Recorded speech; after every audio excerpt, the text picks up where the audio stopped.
Video చూస్తున్న వాళ్ళలో భద్రాచలం నుంచి ఎవరైనా ఉన్నారా ఉంటే కామెంట్ సెక్షన్లో షేర్ చేయండి. Hi friends, welcome back to another mini blog. చాలా మంది సబ్స్క్రైబర్స్ మీ అడ్రస్ ఎక్కడో చెప్పండి అక్క అని అడుగుతున్నారు. మనది వచ్చేసి తెలంగాణ అండి. తెలంగాణలో భద్రాచలం అని అందరికీ తెలిసే ఉంటుంది, ఎందుకంటే ఇక్కడ ఫేమస్ టెంపుల్ ఉంటుంది. చాలా మందికి తెలుసు. మన భద్రాచలం పేరు మీద సినిమా కూడా తీశారు. మీలో ఎవరైనా భద్రాచలం వచ్చారా? వస్తే కామెంట్ సెక్షన్లో షేర్ చేయండి. అసలు తెలియని వాళ్ళు ఉన్నారా భద్రాచలం అంటే? అది కూడా కామెంట్ సెక్షన్లో షేర్ చేయండి.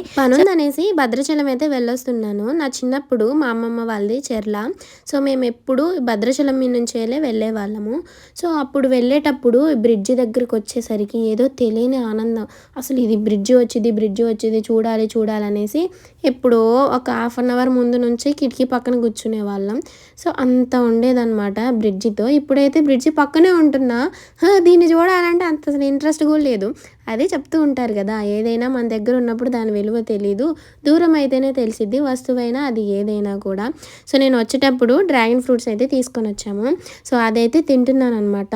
పింక్ కలర్ డ్రాగన్ ఫ్రూట్స్ చాలా టేస్టీగా ఉంటాయి. ఒకప్పుడు నాకు అసలు నచ్చేది కాదులే, కానీ తింటూ ఉంటే సూపర్ టేస్ట్ ఉంది. ఏంటంటే ఫ్రూట్స్ కోసిన వెంటనే మనం తీసుకుని తింటే టేస్ట్గానే ఉంటుంది, కానీ ఒక 1 వీక్ అలా ఉంచిన తర్వాత అసలు తింటే కొంచెం చెప్పపడిపోతుంది.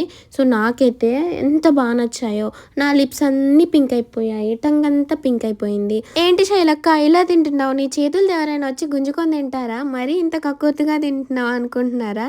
లేదండి, ఎందుకు ఆ ఫ్రూట్ని చూసేసరికి క్యూరియాసిటీ ఆగలేక అసలు ఫుల్గా తినేసాను అనమాట. వీడియో నచ్చితే లైక్ చేయండి. బుగ్గలలో పెట్టేసుకుంటే నాకు ఇన్ని బుగ్గలు ఉంటే నా ఫేస్ ఎలా ఉంటుంది అనేసి చూసుకుంటున్నాను. మీరు కూడా ఇలానే అనుకుంటారా? ఎవరైనా నా బ్యాచ్ వాళ్ళు ఉంటే కామెంట్ సెక్షన్లో షేర్ చేయండి. Bye friends, have a nice day.